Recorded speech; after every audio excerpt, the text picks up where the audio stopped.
25টা লাশ আমি নিজে এখান থেকে আমাদের বাইর করছি, আমরা নিজেরা বাইর করছি ভাই। আপনারা কেমনে বলতেছেন 27 জন স্টুডেন্ট মারা গেছে অন দ্য স্পট? একটা ক্লাস নাই হয়ে গেছে, ওই ক্লাসের মধ্যে 40টা স্টুডেন্ট আছে ওখানে।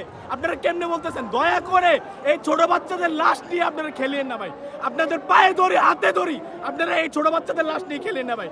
আপনাদের কাছে একটা অনুরোধ, আপনারা যেটা সত্য সেটাই বলেন, আমরা আপনাদেরকে কিছু করবো না। আপনাদের দোষ আপনারা সেটা স্বীকার করেন, এটা সম্পূর্ণ বিমান বাহিনীর দোষ, এটা সম্পূর্ণ সরকারের দোষ। সরকার কেন দেখা নাই?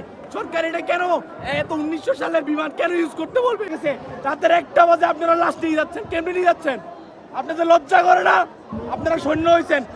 আর আমাদের যে বিমান বাহিনীর প্রধান, উনি তো আরামে আছে, উনি দেশ বিদেশ ঘুরতেছে, ওনার কোনো নাম গন্ধ নাই। উনি ওনাদের ছেলেবেলা যা আছে, চামচা যা আছে, সবাইকে এখানে পাঠায় রাখছে। আমাদের গায়ে হাত তুলতেছে। হ্যাঁ, আমরা এখানে কষ্ট করে বাচ্চাদেরকে বাইর করছি, ওরা কিচ্ছু করে না, ওরা এখন আমাদের গায়ে হাত তুলছে, আমাদের দোষ বলে। হ্যাঁ, এটা কোন ধরনের কথাবার্তা? একটা 1900 সালের প্লেন, আপনারা একজন সোলো ফ্লাইটার, যার ফার্স্ট ফ্লাইট, আপনি ওনাকে চালাইতে দিচ্ছেন। ওনার দক্ষতা থাকলেও আপনি কি চেক করেন নাই ফ্লাইটটা? আপনি কি প্লেনটা চেক করেন নাই? চেক করবেন না?